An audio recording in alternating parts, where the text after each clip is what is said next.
welcome to the Love Fashionably podcast. I'm so excited that you are joining me here again this week. Thank you so much for taking the time out of your day to listen. And if you are listening, be sure to hit the like, subscribe, follow all the things, comment. If you are on Facebook and YouTube. And recently I do believe that you can now listen to BGTV Studios anywhere you find podcasts. Is that correct? Then one. See, I just figured this out. I saw it last week that you can now watch it on Apple. You can watch it on Spotify, or not watch it, listen to on all of those different channels. So, yeah, so check that out too if that's an easier way for you to tune in when you're on the go. I know if you're like me, you probably like to listen to them when you're in the car, and pulling up a video while you're driving, while I must admit I do that sometimes, it's probably not the best thing to do. So check out those other ways. That way you don't get in trouble. But thank you again also for BGTV Studios. I'm a little coffee mug. I'm going to slide into the camera right here where you can see it. But they are our host of the podcast. Brad Graydon is our founder, CEO, all things, if you didn't know. And so BGTV Studios was started we're having a little technical difficulty. Just bear with us. It's all right. It is storming outside too. So if you hear like a bit of a rumble, that's what's going on with us around here. We just roll with the flow. There's nothing too serious nor strict. We're not like that around here. I like to roll with punches. Otherwise, if it were too strict, I would have been out a long time ago. I'd been like, Brad, I can't do this. That's not what I wanted. I wanted something super laid back, and sometimes I can get this is totally off topic, but I can get so strict and rigid because I can have those OCD tendencies that I know the Lord's like been trying to break within me to be a little bit more relaxed and go with the flow. So as much as sometimes I like for things to be in order, sometimes I really don't. So, but I don't remember where I was talking about, but I know what I was saying. I did want to get to, if you all, you may or may not be aware, if you are following me on social media, which you can find me, shout out at lovefashionably _ on all social media platforms, then you may have seen that a dear friend of ours, Brad and Haley, his wife, who is a dear friend of our show, who's been on several times, are going through just a really hard time. Without going into all of the details, you can check it out on social media. So just keep them in your prayers and be praying for them and their sweet baby, Macy, and hope for everything that is happening. But tonight we're going to talk about, basically, I'm just going to give a little bit of a life update, some things that have been happening. I haven't been in to record in almost a month, I guess. There's been a lot going on in the month of February for me, so let's all catch up. We're just all going to be besties tonight, our LF besties, and we're going to catch up on life and going to talk about like how the faith it takes to get off the hamster wheel. I don't know if you're like me, but sometimes you just feel like as you're going through life with the Lord, there are things that happen, and it's like the same thing keeps happening. It's like you keep going around the same mountain. To me, it feels like I've been like on this hamster wheel, and I don't know how to get off. And so we're going to try to see if we can figure out through my last month life situation, we can get off this hamster wheel. So that kind of brings me to about 3 weeks ago, I was working, received a phone call, and there were massive layoffs at my job. And in 3 weeks, which means by the time this airs, I will have lost my job and, praise the Lord, I've already started a new job. But I was laid off. I work for a school district, as you all know, in Phoenix, Arizona, and there were, in January, some news that broke where they went under what you call state receivership. If you don't know what that is, I didn't. I had to look it up.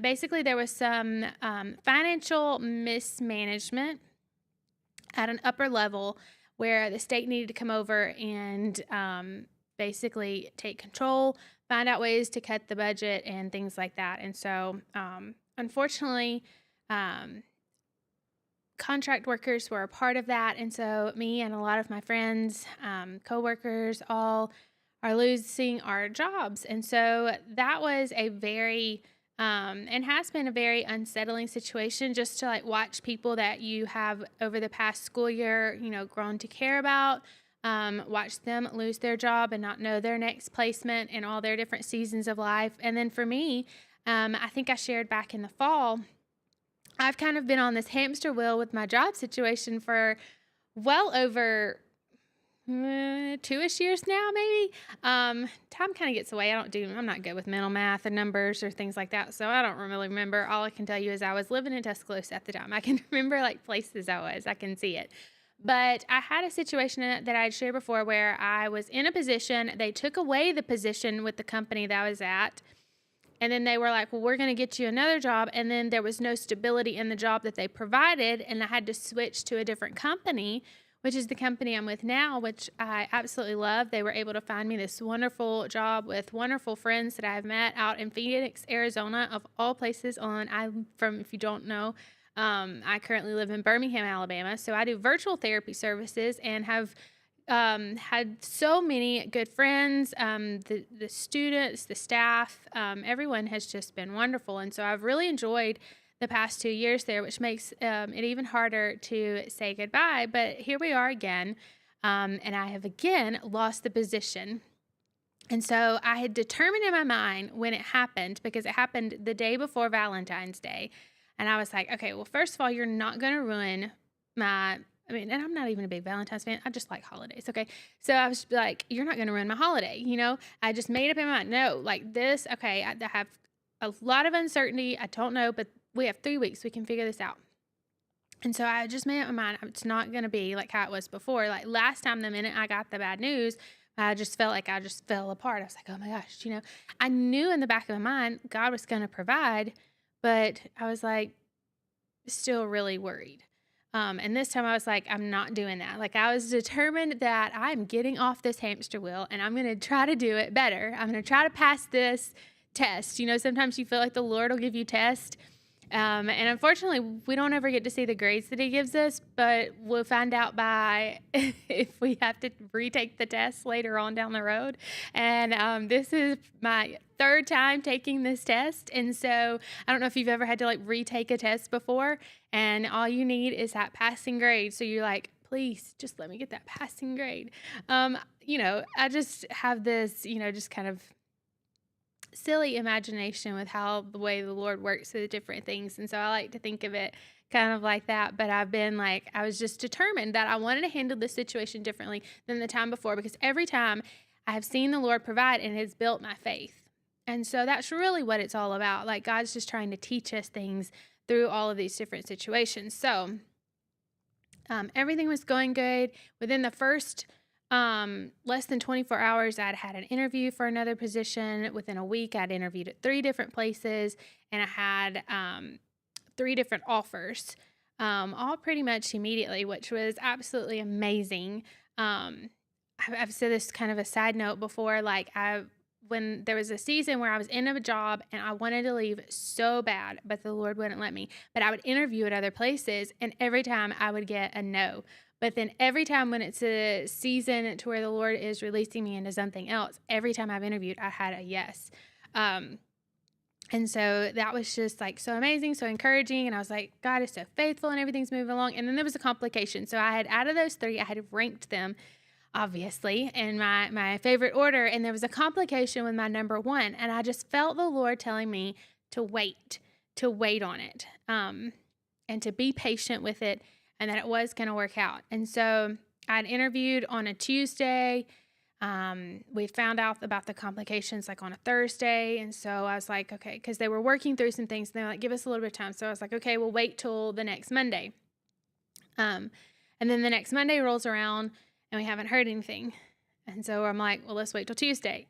And Tuesday rolls around and we haven't, well, I'm sorry. Monday night, I did get like a late notification, like, okay, we're still working on it kind of thing. But Tuesday, we'll let you know Tuesday or Wednesday. Tuesday, heard nothing. Wednesday comes, I still haven't heard anything. And so at this point, it's been over a week since I've interviewed. Several days, it's past the time when they told me that they were going to let me know. And so I had these 2 other offers on the table, but now it's like well over a week since I've interviewed them. So I was just like in this like starting to hit that like downward spiral, where you're like, okay, maybe everything is really getting way out of control. Maybe I shouldn't, maybe I heard wrong. Maybe I wasn't supposed to wait. Maybe I was supposed to like take one of the other ones, and God will always provide, even though if it's not like as good of an offer, even though I'm losing like hours or whatever, I knew He would provide. And I was like, maybe I just have to do it the hard way, And through it, God was trying to show me like He has and wants His best for us. So like my number one was like the best position. It was everything that I was needing, everything that I was wanting. And it just felt like a good fit from the interview perspective. And then the other ones, they were good. They were great places. They would have been wonderful. I'm sure people to also work with. And it was just, there were some things about them that didn't quite fit best. We'll just say it that way. And I was thinking, well, I'm probably just going to have to settle. That's probably God's best for me. But I don't know. I just really felt like, no, he really is good. He really is a good God. He really is provider. And what He says, He means. And He is good. That I think some of you, I don't know, you just need to hear that He is good and He wants good things for His children. And not just like okay things, not just, okay, you can do it, but it will be hard. But He really wants the best for us.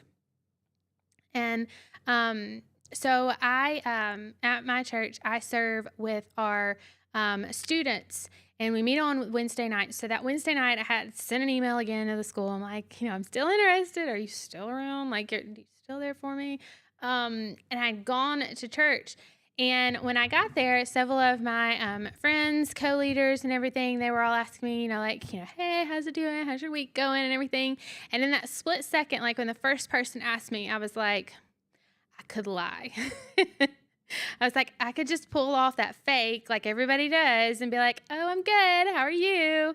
And you're like inside, you're so fake and you're so not good. And I remembered like, that was the thing, like when I grew up in church that I really didn't like about the church was that everyone just appeared like this perfect little thing and everything's okay and it's all going to be fine. And yes, it is, but it's okay to not be okay sometimes. And so in that moment, I was like, I'm in the Lord's house. I cannot lie. And I would just be like, okay, it's fine, and, but, talking through, this happened with several different people, and they were just checking because they kind of knew the situation too. And there were 3 distinct moments as I was walking through the night, and there were lots of friends that checked in, but there were 3 people throughout that night that asked to pray for me. And each one just, said a really wonderful, sweet prayer of just encouragement for me to keep going and everything.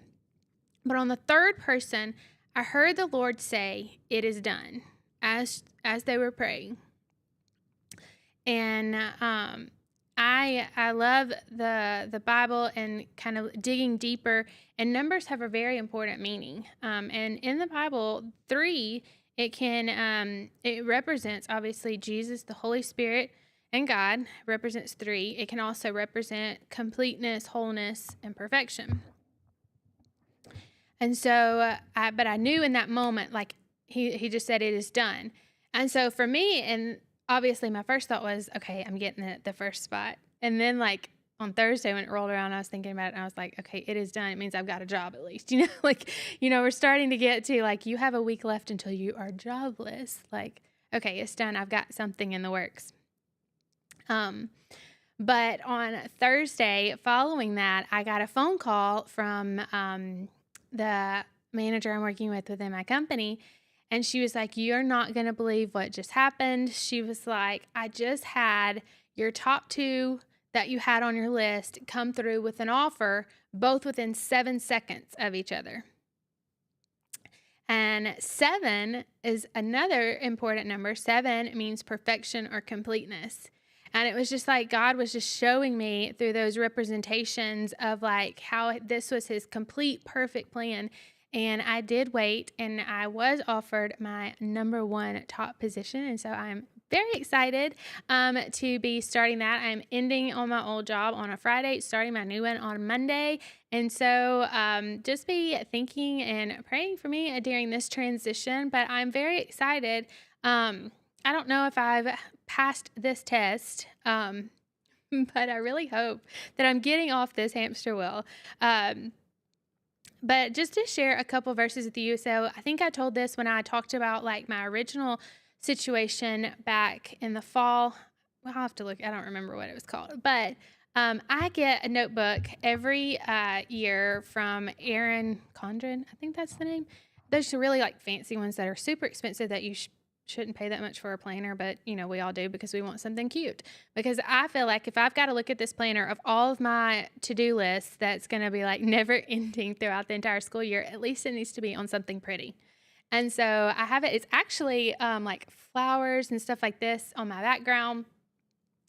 And I put a verse, I've been putting a verse on it for the past 2 years. And so this year's verse, I put Psalms 84:11, and I put ... no good thing. Because Psalms 84:11 says, For the Lord God is our sun and our shield. He gives us grace and glory. The Lord will withhold no good thing from those who do what is right. And so I didn't even realize it until actually this week. So after I was thinking about everything that happened, in the previous weeks, kind of getting this whole job and everything, I didn't notice it till several days later when I was like, opening back up my planner or closing it. I looked at it and said, no good thing. And just another confirmation of how God was at work way before I ever had a problem. And that's what he is doing in your life too. Way before you ever see anything coming, he's given you a word. He's giving you, through his word, he's giving you words through community. I think, it's so important now. A lot of times, especially with social media, it can be very isolating, and just our culture now. The community is like social community through social media, but it's still so important to grow and cultivate those that in-person community. And as I talked about, like on the our 1 year podcast, that's something that's really been challenging me this year, is to get outside of my comfort zone and to build those friendships, and to get out there and meet new people and build a new community. And it was just like those seeds that I had sown in the fall of trying to attempt to build this community helped, bring God's plan in to few. I'm losing my words here, but like to give it life in this season. So it's just been a lot of fun to kind of see this unfold. This is, again, just kind of my story, but I hope that it will encourage you, because in this economy, in this world, as you grow up, you realize that some things, we can't really prepare for the future. Things come at us on a random Thursday afternoon out of nowhere that can really knock us off our tracks. And sometimes it can be a quick and easier fix, if you will, than others. And sometimes it's a lot harder, but going to God and then going to godly people that he's placed in your life that can help keep you encouraged during those times. There's one other verse I wanted to share as we're talking about our faith, and it's in Hebrews 11, 1 through 3. It says, Now faith brings our hope into reality and becomes the foundation needed to acquire the things we long for. It is all the evidence required to prove what is still unseen. This testimony of faith is what previous generations were commended for. Faith empowers us to see that the universe was created and beautifully coordinated by the power of God's words. He spoke, and the invisible realm gave birth to all that is seen. So just as faith brings our hope into reality. So having that small little bit of faith, even though it may not be a lot, it may not look like a lot, sometimes it may not feel like you have anything left to give. I understand that. I have been there. But every little time, every little step forward in faith grows your faith to where you're able to believe for more and to believe again and to believe for bigger. And to just know that God really does have the best plans in mind for you and that He does want His best for you. But we also do have to accept those plans and to walk in those plans because we can try to make things happen. There was a time in that short little story where I could have taken another position. I could have gone outside. God would have still been there. He still could have worked it out. But I knew that this is the path that He had for me, and I had to wait and be patient for it. And that is something that is really lacking in this generation. So just sometimes you just have to be quiet and wait for that next step. And so I just wanted to mention that too as we are wrapping up here on this week's episode of Love Fashionably. Um, again, if you are ever going through a job loss, this is a good podcast to just kind of start for yourself, or if you know someone that's going through a difficult time, maybe it's a job or something else. Just as a bit of an encouragement that, if God can do it for me, He can also, and He wants to still do it and will do it for you too. So thank you for joining me this week on the Love Fashionably podcast. I'll see you guys next time.